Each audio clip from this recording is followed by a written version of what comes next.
The Agenda with Steve Paikin is made possible through generous philanthropic contributions from viewers like you.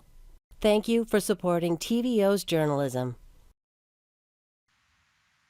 Usually it comes as a warning to say that history repeats itself, but perhaps it could also be a goal. Tonight, we look back at some past minority governments for lessons that today's politicians might do well to learn. Then, Jody Wilson-Raybould is with us on her provocative new book that names names from her troubled times in Justin Trudeau's cabinet. It's Wednesday, September 22nd, and that's all next on The Agenda.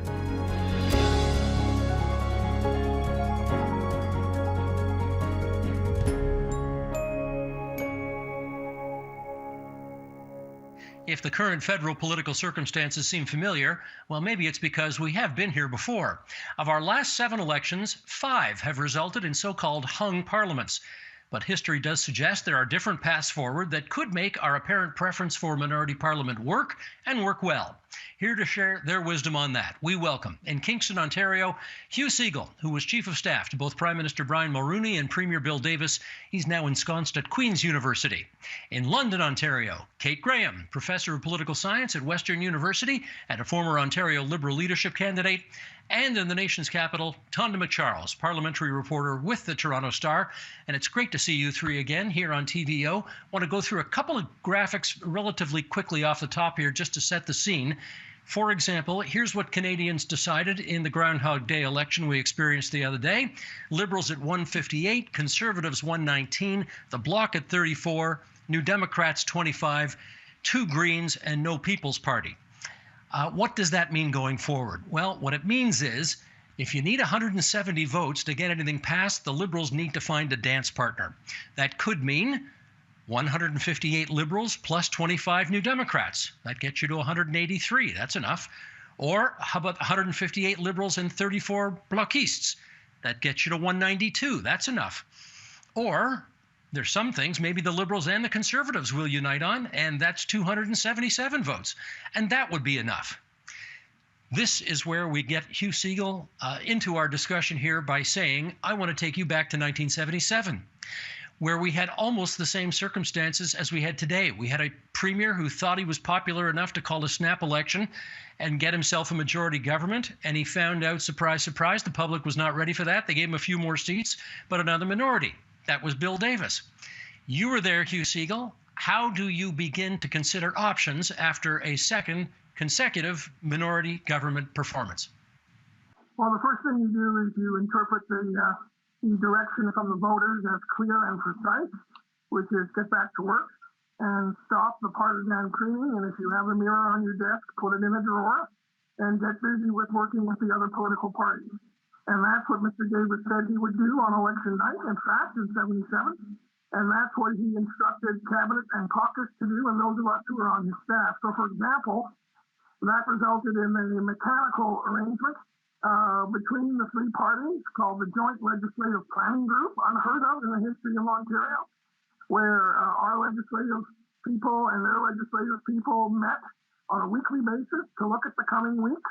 Our motto was the old holiday inn model, no surprises. We would let them know what we needed to do. They would let us know what they wanted to do. They would let us know what they weren't prepared to agree with. We accepted there were some things they had to stamp their flag on and disagree with, and we also looked for ways to work together.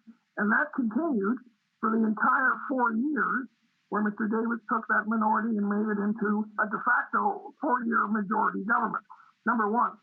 Number two, it's really important that for things that set the tone, throne speeches and budgets, you don't put it out and see how the opposition reacts. If you really want collaborative government, you actually sit down with the opposition parties beforehand and see what you think they need and what they want to tell you they need, so you can accommodate as much of that as possible in the program. That's how you do collaborative government.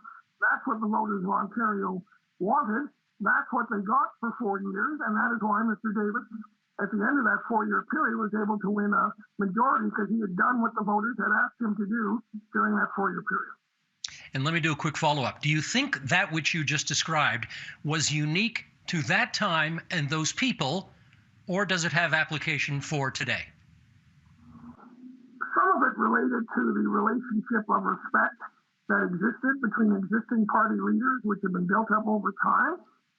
But I don't think there's anything particularly unique or particularly narrow about that approach. It can work.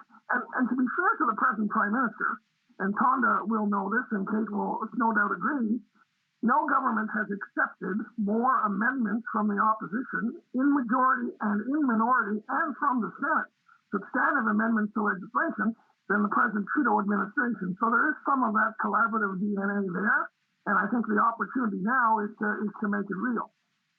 All right, let's fast forward almost a decade, and we want to take a look at the 1985 Ontario election results, because those delivered a hung parliament as well. If you go back to 1985, you needed 63 seats for a majority government. Nobody got 63. The Progressive Conservatives had 52 under Frank Miller, Liberals 48 seats under David Peterson, which meant the NDP under Bob Rae held the balance of power. So the NDP had a decision to make. And to talk about that decision, we are delighted to welcome back to the airwaves at TVO, Dave Cook, who was a member of the NDP government in Ontario from 1990 to 95, and of course a member of the Ontario legislature for many years before that as well. Dave, I would like you, if you would, to take us to the discussions that you as part of the NDP caucus would have had in 1985, holding the balance of power. How did you and your colleagues consider your options at that moment? Well, we had several caucus meetings, that's for sure, and we looked at all of the options, everything from having a full-fledged be part of the government with whoever we negotiated with, to what we ended up with the actual agreement with the Conservatives. I would think, though, the dynamic during that time was so much different than it is today, in that there was pretty much a decision, even though we were negotiating with both parties, that the message coming out of the 85 election was the public, the province, was ready for a change in government. And so we did negotiate with both the Conservatives and the Liberals, but I think it was pretty much a consensus with caucus right at the beginning that if we got a deal with the Liberals that had enough of our stuff in it, that's the direction we had to go. It would have, of course, we would have lost our bargaining power if we had simply said, well, all we're going to do is negotiate with the Liberals.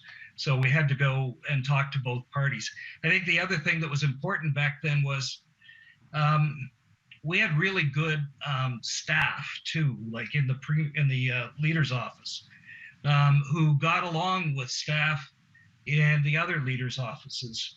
And I think that kind of dialogue, aside from what Mr. Siegel was just saying with the leaders, it's also important to have really mature staff who aren't going to play games, that simply want to find solutions.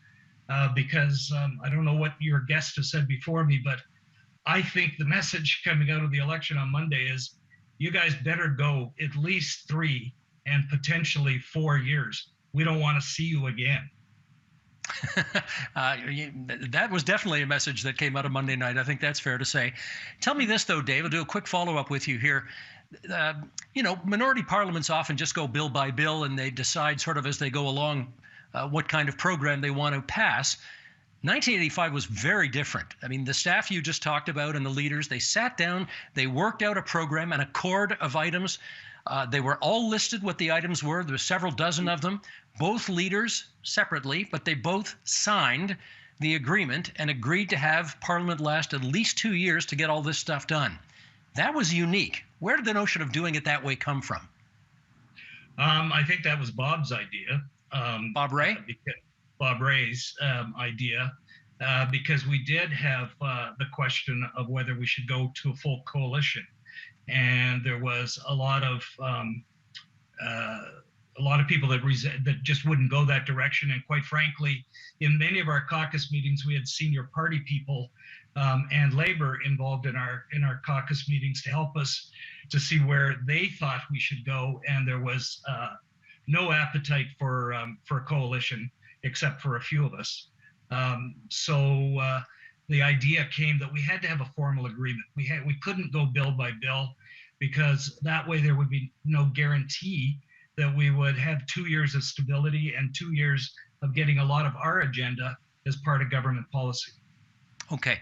Kate Graham, come on in here and talk to me about this. I well remember, now this is 36 years ago, but there were voices at the time saying this is unconstitutional. And if it's not unconstitutional, it's highly irregular and highly suspicious. This accord that the Liberals and New Democrats signed 36 years ago. I mean, you know your constitutional history here. Is there anything illegal, unconstitutional, irregular, suspicious about any of that? Well, I mean, as a 37-year-old, I'm probably not the best authority to speak to this, but, you know, we are coming up on, I believe, 50 minority governments in Canada, and if you include the Yukon and the provinces, and now 15 federally. And I think there are lots of different arrangements that can work. And to add to Dave's comment earlier in terms of the message of this election, I really think that Canadians they're focused on, you know, the challenges that we've all been through over the last few years. They want to see progress on things like climate change, housing, and childcare.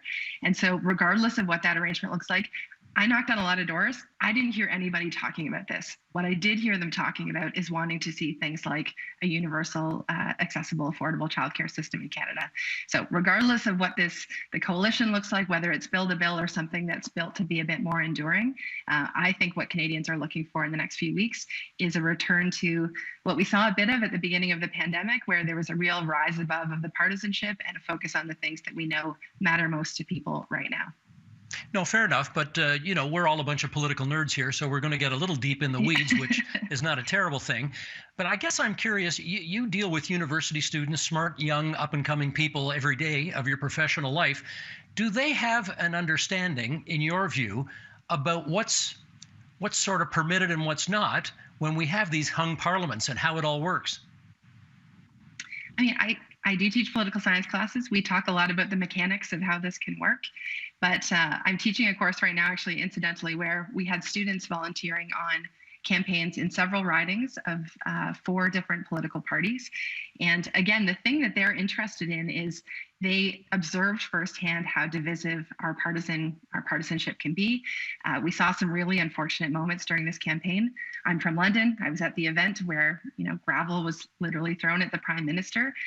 Those are the things that I'm hearing that students are concerned about right now, is in a moment where we're going through, you know, multiple crises and where our politics can be built to divide us, is what are the avenues to be able to overcome that? And I think there are examples in Canadian history, but there's also examples all around the world. You know, New Zealand has had minority governments for the better part of the last 30 years.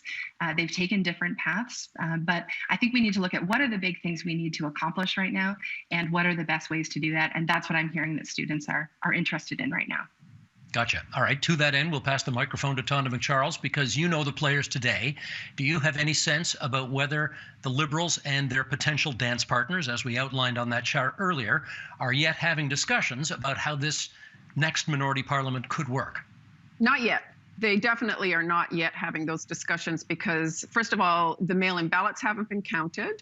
There could be a shift, although I think there's some 17 ridings where, you know, people are saying that things are still in play. But legitimately, for the Liberals' sake, I think there's about 2 to 3 seats that could go either way, and that could bring them up to 160, or it could drop them down from 158, right, to 156. So they're not having those discussions yet. And I talked to New Democrat strategists on election night, and I remember this from during the pandemic, the way the government negotiated or didn't negotiate with the other sides. Oftentimes they did come with a ready-made proposal. Here's what we want to do, and there wasn't a lot of input in advance. And we saw that, for example, in the emergency benefits for individuals, the CERB.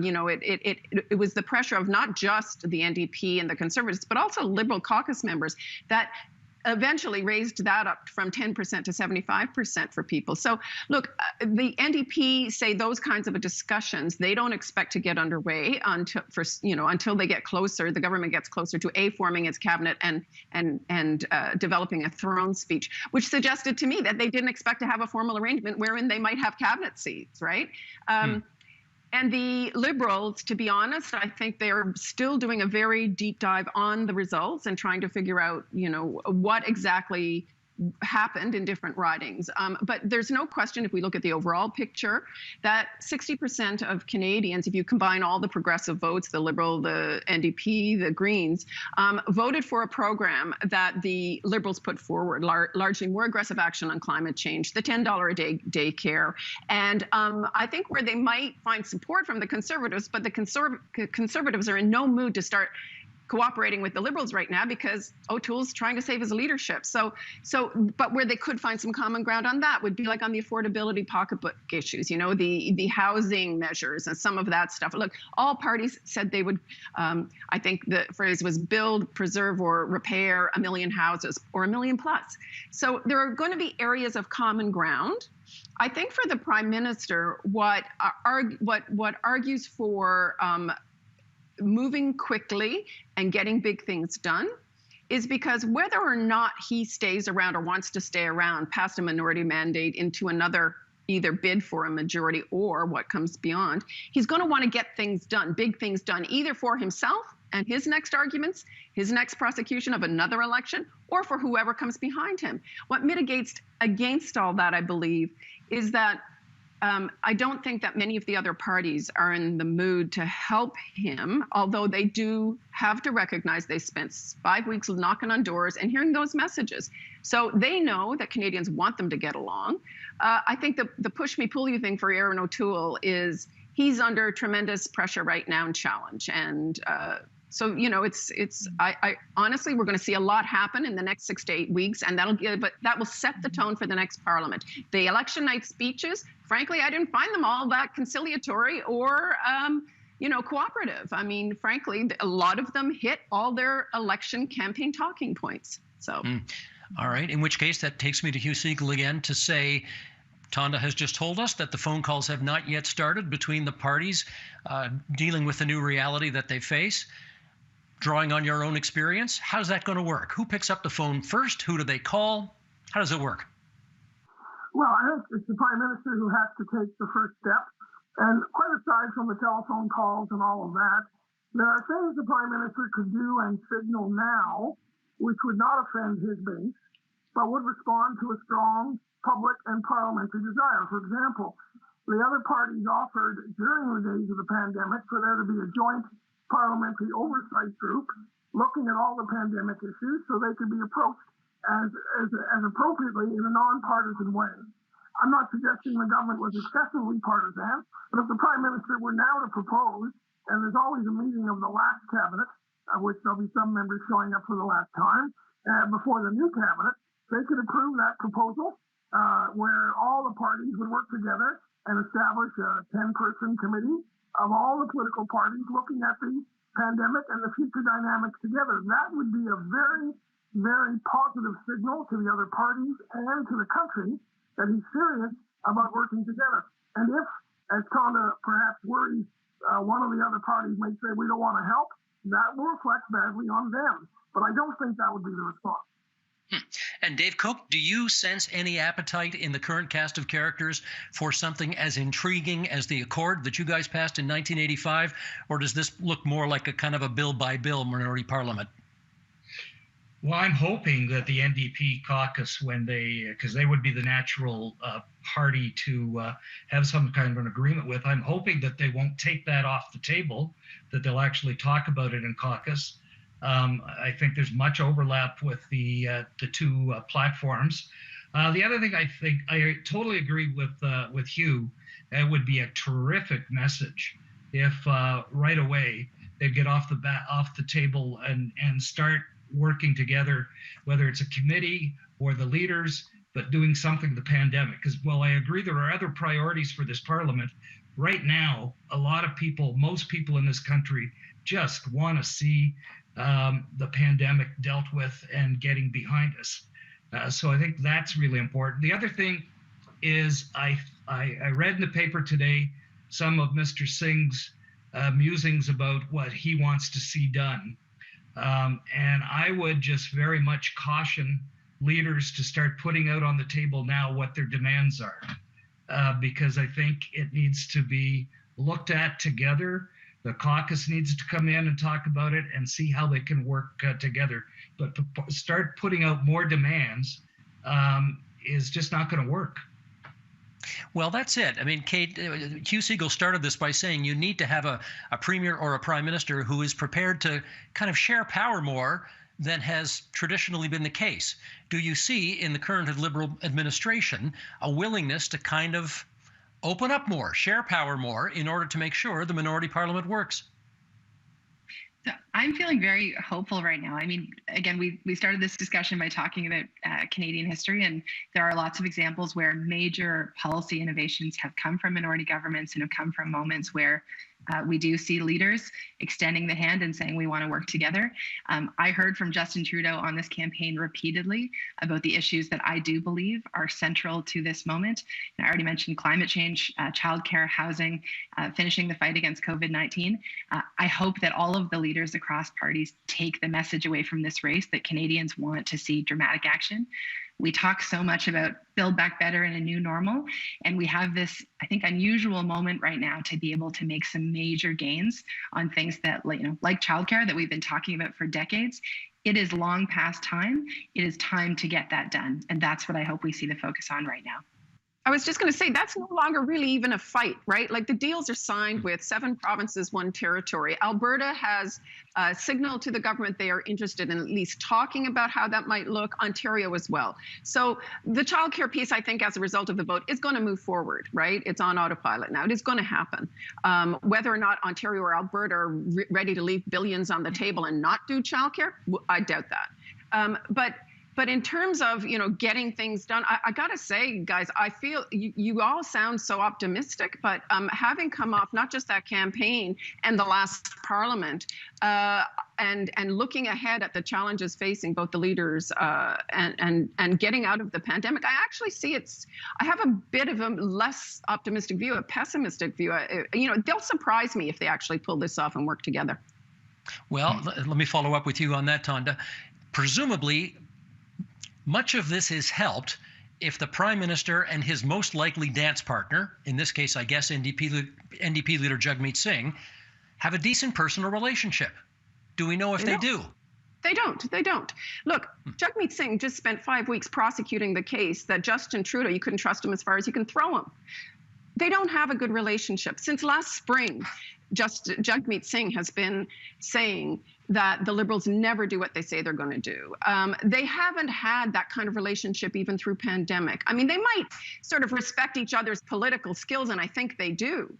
But personally, Justin Trudeau told the Star's editorial board that the way Jagmeet Singh has conducted himself in this election has contributed to the cynicism. He's terribly angry that the NDPs went out and campaigned across the country telling everybody that he'd done nothing. And he was very animated when he said, it's not nothing. We've done childcare. We have a real plan on climate change. It's not nothing. And he was actually quite angry about what he called the NDP's misleading on the record and contributing to that public cynicism writ large. So guys, no, there's not a great personal relationship. There's no bromance. They both love social media. They both have an Instagram game, but this is not, going to be a waltz. If anything, this is going to be like a, what do you call it? Slam down, breakdown dance or something. You're real hep with the new terms there. Go ahead, Kate. I'm just gonna, so Hugh started this by saying it's time to put the mirror on the desk in the drawer. And I actually kind of hope we see the opposite happen. Campaigning is not governing. We all know that. There will need to be a shift now. The parties, no longer, in my view, have the same incentive around discrediting one another. They know and they've heard the message that there are a very short list of issues that matter a lot. And so, that may have been the dynamic during the campaign, but I cannot help but retain my optimism that we may see a change in the weeks to come. Well, Hugh Segal, let me follow up with you on that, because, one of the reasons that they said that 45 years ago the minority parliaments in Ontario lasted for 6 years and worked as well as they did is that Bill Davis and the then NDP leader Stephen Lewis really got on very well and eventually developed a lifelong friendship. How significant is it in your view that the players actually like each other to make this work? Well, let's remember that when the majority Conservative government was reduced to a minority in 75, in large measure because Mr. Lewis campaigned so effectively and said some very, very tough things about the Davis government. That did not spawn the relationship of working together in mutual respect. That developed afterwards. When Mr. Lewis was leader of the opposition, Mr. Davis was a minority premier. The Liberals had been reduced to third place, which is always happy for New Democrats and Conservatives. And on that basis, the relationship was built. So I don't disagree with Tonda's analysis at all, but I wouldn't presume that the nature of the dynamic going forward will be always limited by what it's been up until Election Day. Because all of these leaders have seen the message, they've heard it. If they have competent pollsters, it'll be explained to them. Then the issue is, what do you do now? And you can't make progress through sustained tactical animosity. It doesn't get you anywhere, and that's the choice they have to make. Dave Cook, you want in on that? Could I just pop in there for a sec? Let's also remember in 1977, Stephen resigned as leader. And so for the largest part of minority government, Michael Cassidy was the leader of the NDP. And if I remember correctly, I don't think that Michael Cassidy and Bill Davis were best of friends. The reality in that 4 years was the NDP had a new leader. And I would say, as a member of that caucus, we were not overly optimistic of how well that leader was going to be leading us and take us into the next election. So we did not want an election. The Liberals didn't want an election.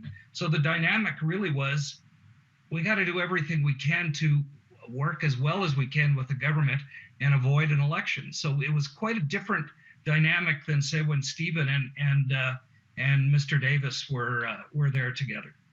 Okay, but Hugh, let me circle back with you on one thing. And you mentioned that in 1977, after winning the second consecutive minority government, Mr. Davis basically said, okay, no more monkey business, no more snap elections. We're going to serve the full term unless I'm, voted down in a motion of non-confidence by the opposition. But I have no plans to call any snap elections, and he didn't.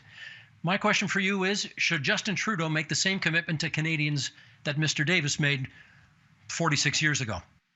So the benefit of doing that, and I would say to the Prime Minister, as Mr. Davis concluded, was if you say that and you make that part of how you intend to govern, that means that if there is a fracture that is produced by the opposition, they're going to pay the price for it.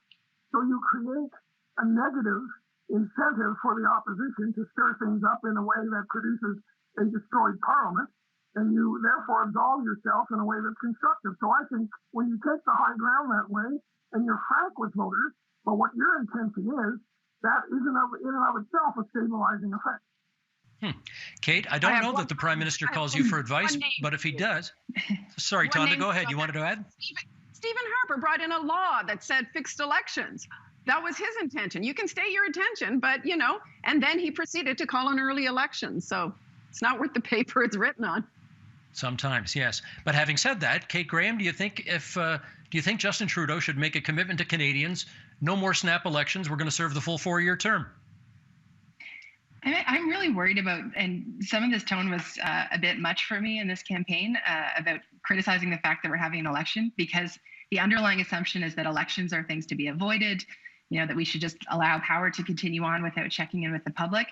August is normally kind of a sleepy time, and this year, instead, there were literally hundreds of thousands of people standing on doorsteps and on Zoom meetings and having phone calls and talking about the direction that we want to go as a country. So, what's the right tactical advice? Smarter people than I can sort that out, but I think we need to be really careful about talking about elections like they're things that are a waste of money or things that we should avoid. They are the reason that we as Canadians get to have a say in the direction that we go. And, I for one, am hoping that we have some time where we stop talking about it like it's a big waste of effort and money. I don't see it that way at all. No, fair enough. But Tonda is also right that we do have something called the fixed election date law, which everybody, pays homage to and then proceeds to ignore. Do you think maybe we ought to do things a little differently on that regard? Well, dynamics are different, obviously, depending on the moment in time. I do think the predictability is nice.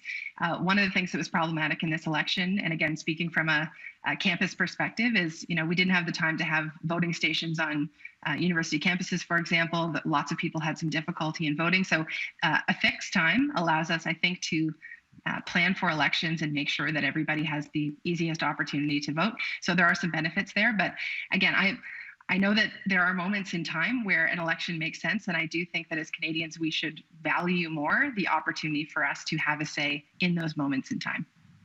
Dave Cook, down to my last have some time. We got a provincial election coming up next year. We got a municipal election. I think there's a couple of other provincial elections. So there'll be lots of opportunity, but I still think the dramatic message coming out of Monday was, you guys gotta, I shouldn't use the term guys, but the MPs have got to work together and put together the agenda and deliver. And that is our time on this episode of The Agenda. Speaking of which, Hugh Siegel, Dave Cook, Kate Graham, Tonda McCharles, really good having all four of you on TVO tonight. Until next time. Thanks, Steve. Bye, everybody. Thank you. Bye, everybody.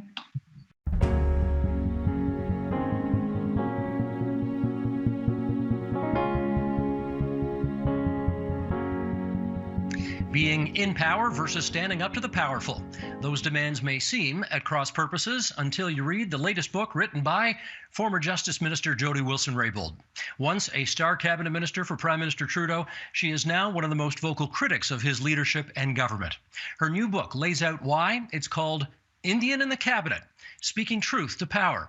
And Jody Wilson-Raybould joins us now from Ottawa on that. It's good to see you again, Jody. How are you doing? I'm good, thank you. Thanks for having me, Steve. Nice to see you. Not at all. I'd love to start here with an excerpt from the book just to set up the discussion.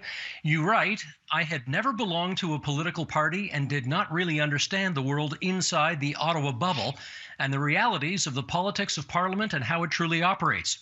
This was a practical knowledge I lacked, for better or worse, depending on your perspective.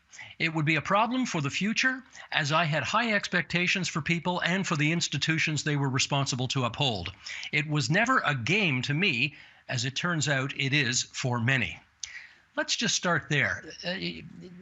I think maybe people don't appreciate the fact that you were not sort of a lifelong political animal who arrived in Ottawa with all this background knowledge, that in fact this was, in some respects, a colonial parliamentary system that was unknown to you. In which case, why did you choose to make the decision to enter this system in the first place? Well, I mean, it's a great question, and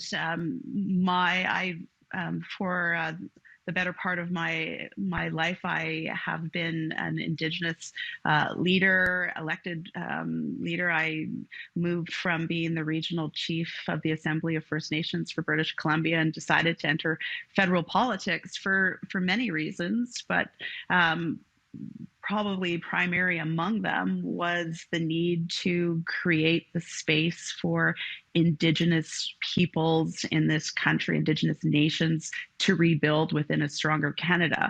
And it was around the time when Indigenous leaders, including myself, were frustrated with the previous government's lack of action, lack of creating the space for that transformative change, that I met Justin Trudeau. In fact, he came up to see me in Whitehorse in 2014 to encourage me to run.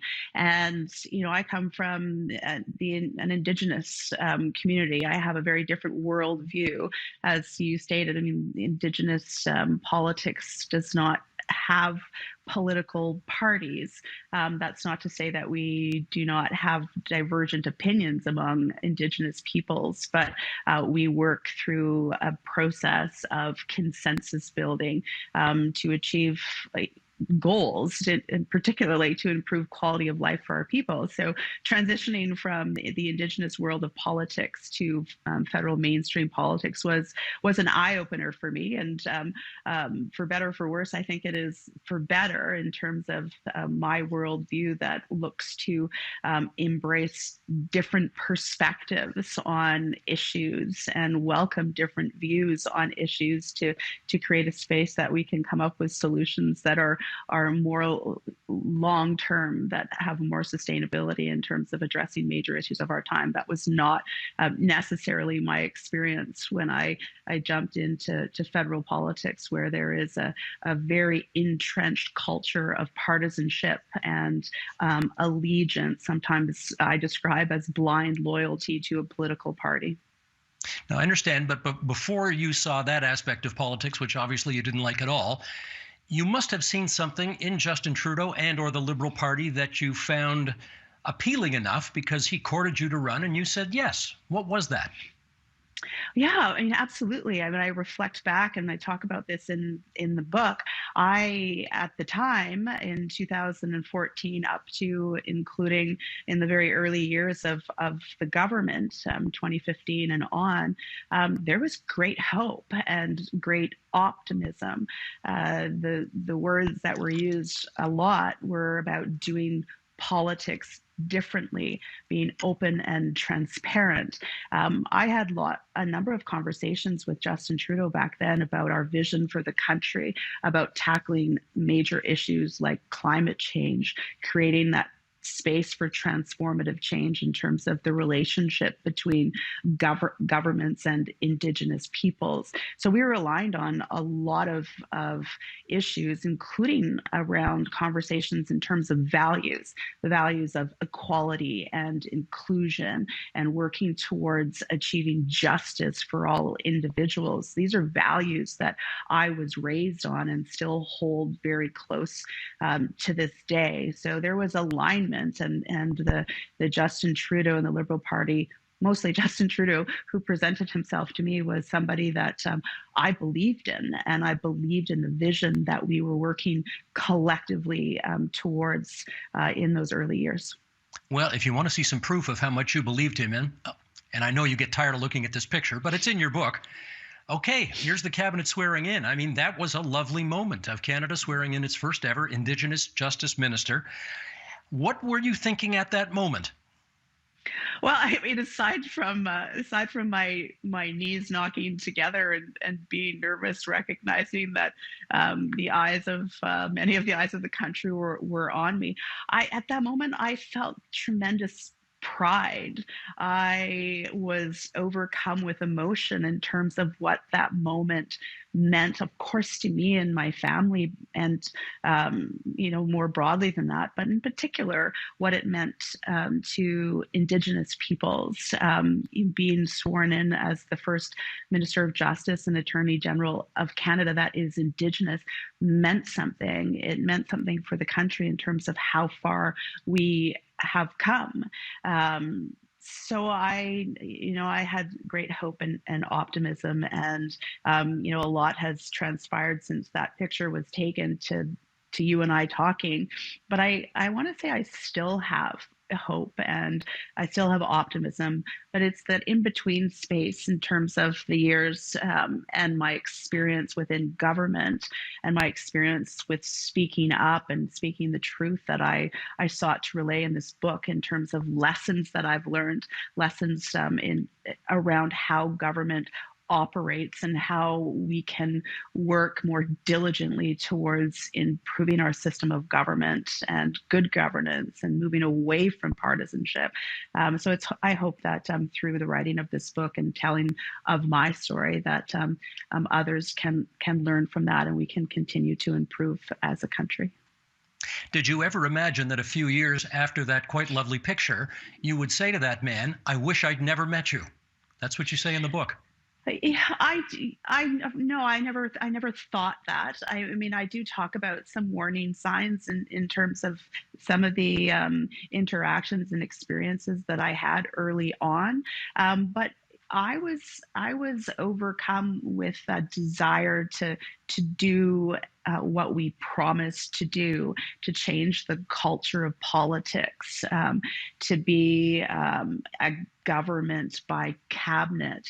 And, I know I wasn't the only one. In thinking back to the feeling in 2015 and the people that were around me on my campaign, so many expressed that same sense of hope and that same optimism that we can actually engage in discussions in a different way. So, talking about that line in the book where I said to Justin Trudeau that I wish I had never met him, that's how I felt in the moment. But I would not change the experience I had almost 6 years being incredibly honored to have been the Member of Parliament for Vancouver Granville, and for 3 of those years being a Minister of the Crown. An extraordinary honor by any measure, and I certainly look back on my experience and realize that everything happens for a reason, and I'm still the same person I was who decided to transition from Indigenous politics to federal politics, and getting involved, having more people from marginalized communities getting involved matters, because different voices matter. And in terms of speaking up, I will continue to do that, because we need more people to speak up, because that's how our systems improve. Jody, everybody remembers, of course, that your relationship with the PM fell apart over SNC Lavalin. You were the Justice Minister and Attorney General at the time. You believed that he and his people were inappropriately trying to influence your independence that you felt you needed, and in fact, legally you had, to do your job in the way that you did it.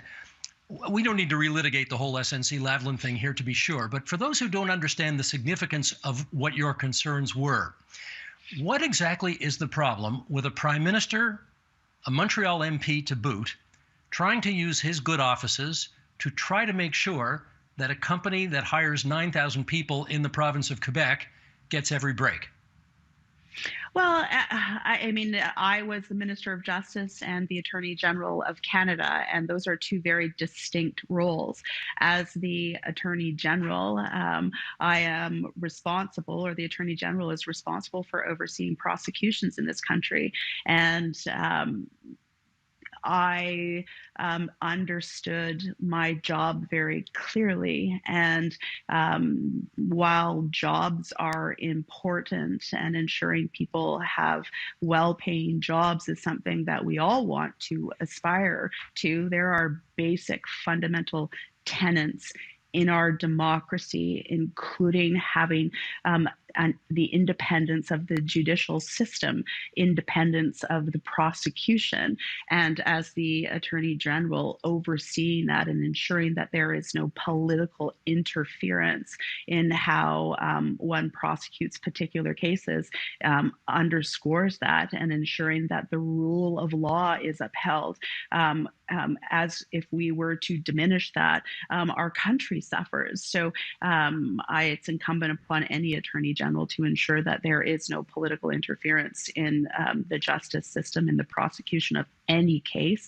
That was my job, and the pressure that was exerted on me throughout that time around SNC was completely improper. Thankfully, certainly I knew my job and did not allow that any pressure to be placed upon me to ensure that I did my job and upheld the rule of law and the independence of the justice system. Okay, fair enough. But you did tell Mr. Trudeau, and I read it in the book, when you decided to run for him and the Liberals, you said, "I'm all in." And I wonder if you understood that when you say you're all in, it means you serve at his pleasure. You're not his equal. You work for him. Did you get that? I did. And I think that I mean, certainly I understand it is the prerogative of the Prime Minister to appoint his ministers or her ministers. And as I said, I was greatly honored to be the Minister of Justice and the AG. But I believe that ministers are placed, and I truly believe in the importance of government by cabinet, and understanding and the nature of the jobs that we had.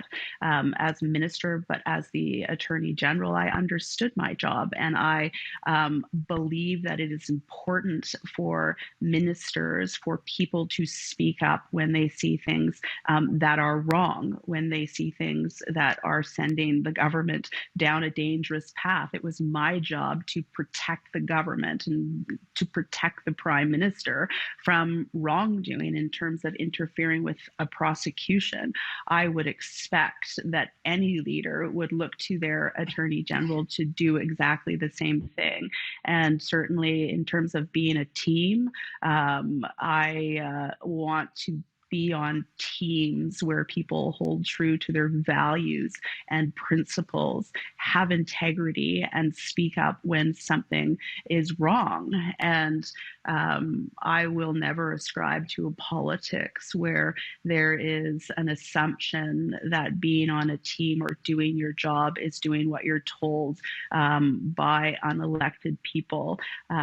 We're elected to represent Canadians and to do so with the utmost integrity and to represent their views on issues, not the views of certain people in our riding. So I would not change my approach to politics in that regard. And I think there's a lot that can be learned, from different approaches, different worldviews, where every person's voice matters, and decisions should be made on evidence, on experience, on what's best and what's right, not on what is politically expedient or what will ensure that we keep as many votes as possible.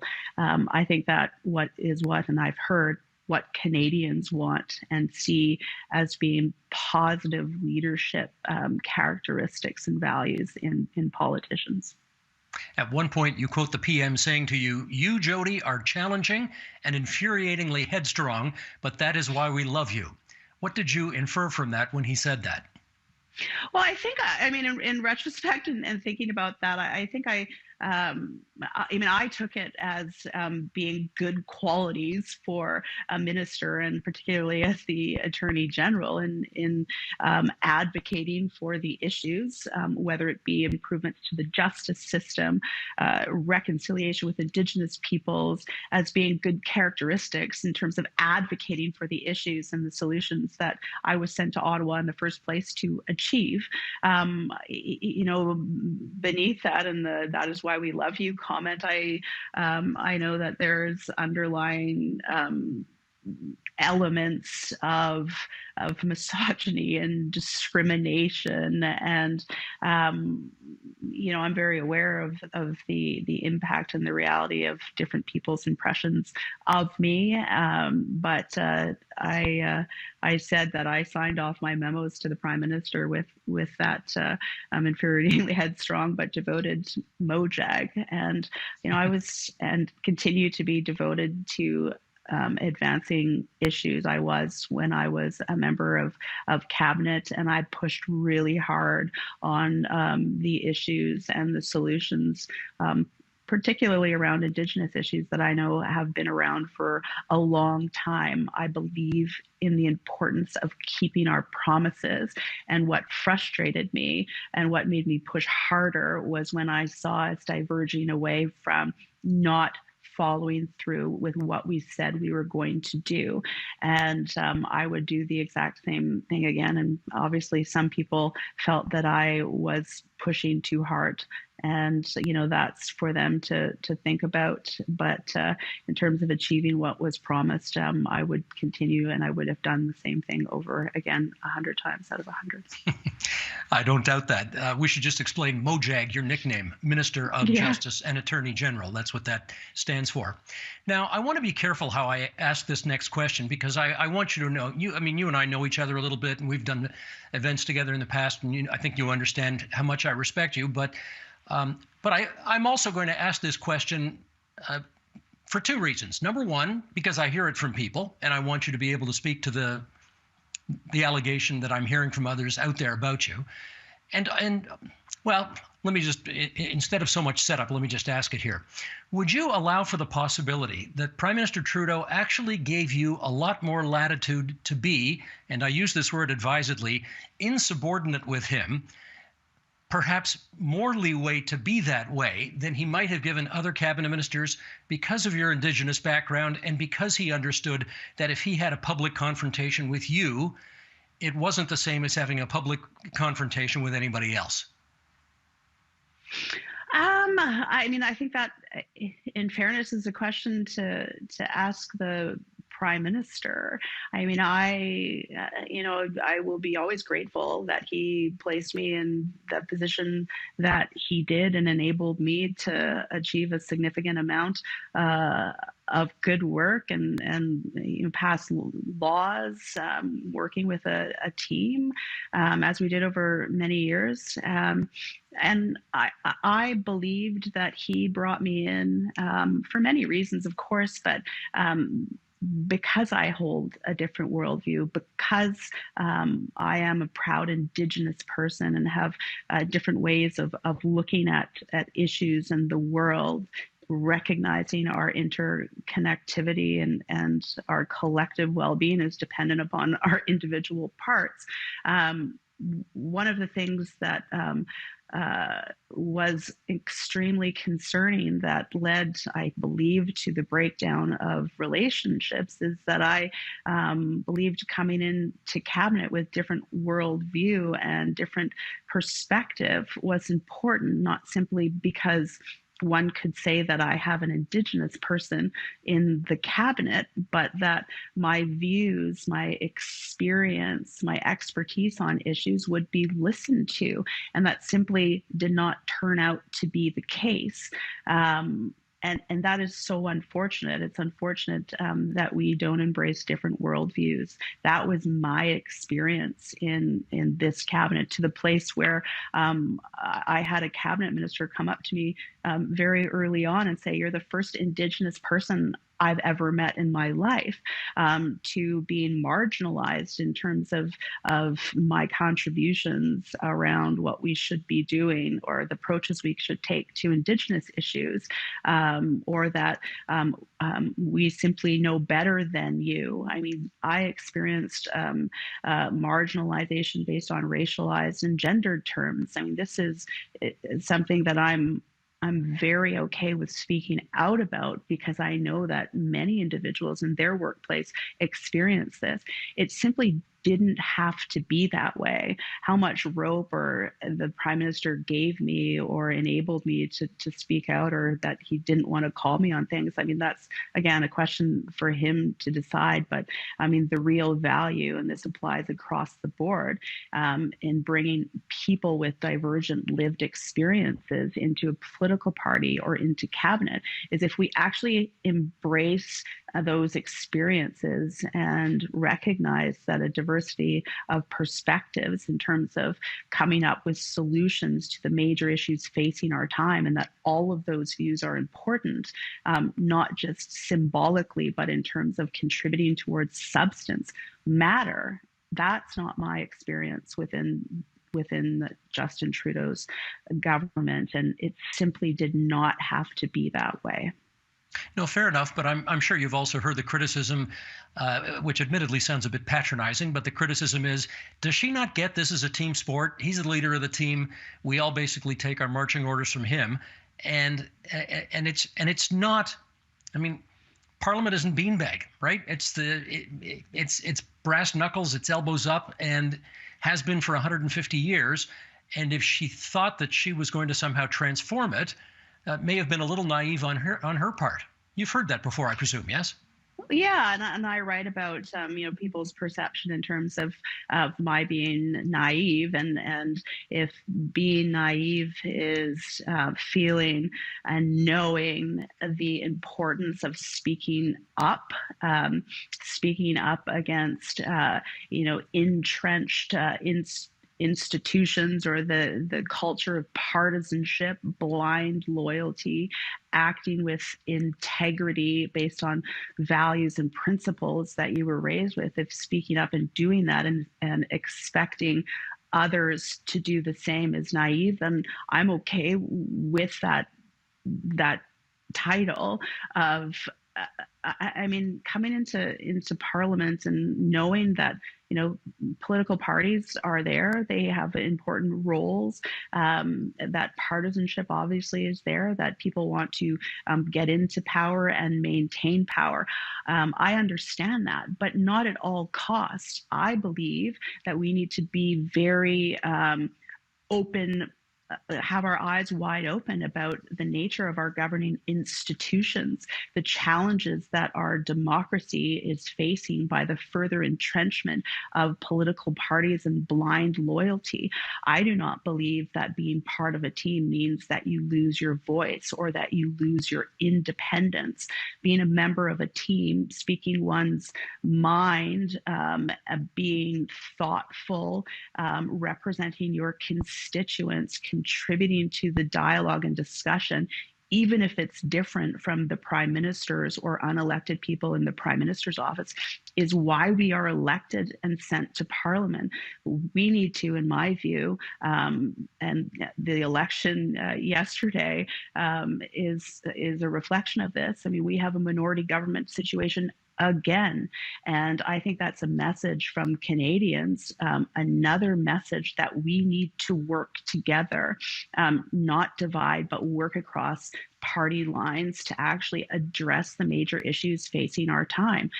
Simply because something is the way that it is doesn't mean that it's the best way to govern.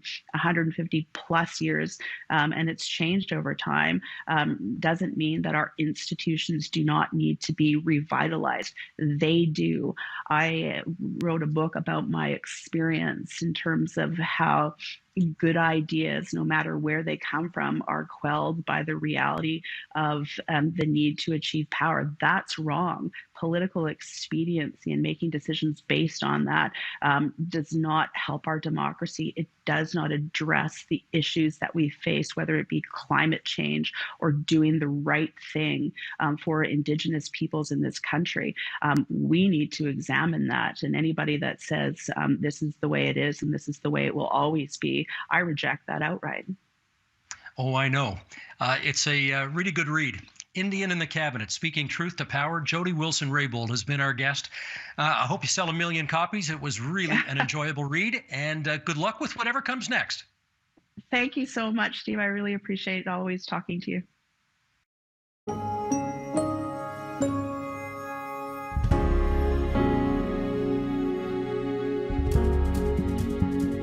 And that is the agenda for Wednesday, September 22nd, 2021. Canada's place on the world stage is not what it once was, in part because that stage has changed. We'll examine how that should influence our foreign policy tomorrow. I'm Steve Paikin. Thanks for watching TVO, for joining us online at tvo.org, and we'll see you again tomorrow. The Agenda with Steve Paikin is made possible through generous philanthropic contributions from viewers like you. Thank you for supporting TVO's journalism.